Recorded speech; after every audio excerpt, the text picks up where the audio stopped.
The relationship between French President Emmanuel Macron and U.S. President Donald Trump has entered one of its most tense periods yet. In late 2025, two major diplomatic disputes have unfolded, and while they may seem unrelated, they all point to the same theme: growing friction between the United States and the European Union over sovereignty, security, and economic power. Let's break this down. The Greenland dispute. First, Greenland. President Trump has revived his push to bring Greenland under U.S. control, arguing that the Arctic island is vital for American national security, especially as Russia and China expand their presence in the region. In December, Trump even appointed Louisiana Governor Jeff Landry as a special envoy to Greenland, tasked with advancing U.S. interests and potentially integrating Greenland into American territory.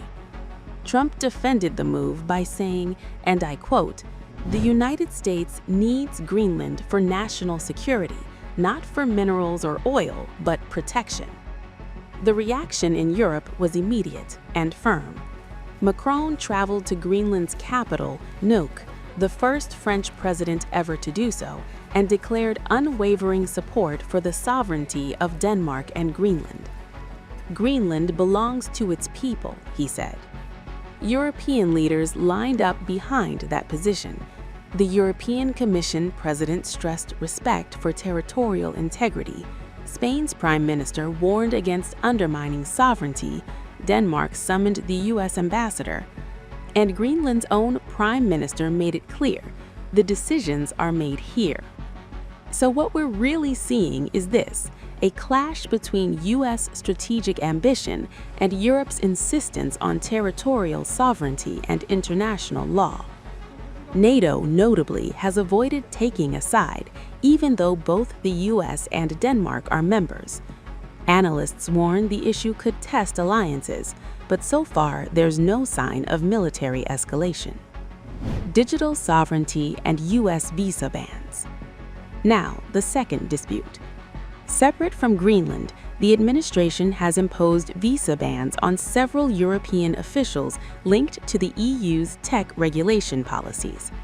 These officials helped design European digital rules that limit the power of large online platforms, including U.S. tech giants. Macron has condemned the bans as intimidation and coercion.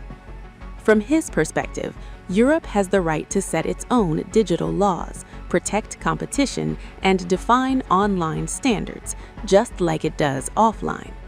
He calls this digital sovereignty, and he argues that Europe's digital space should not be controlled from outside its borders. But Washington sees things differently.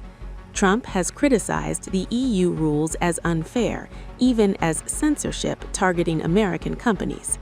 So again, beneath the headlines, we see a deeper conflict.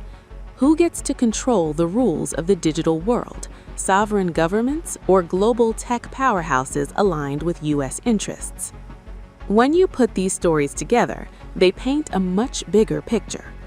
Europe is drawing red lines around sovereignty over land, law, and digital space.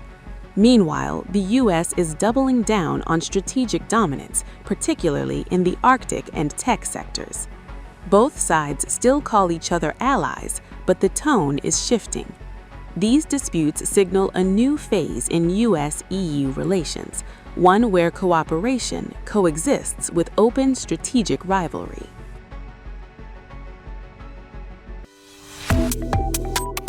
Subscribe to One India and never miss an update.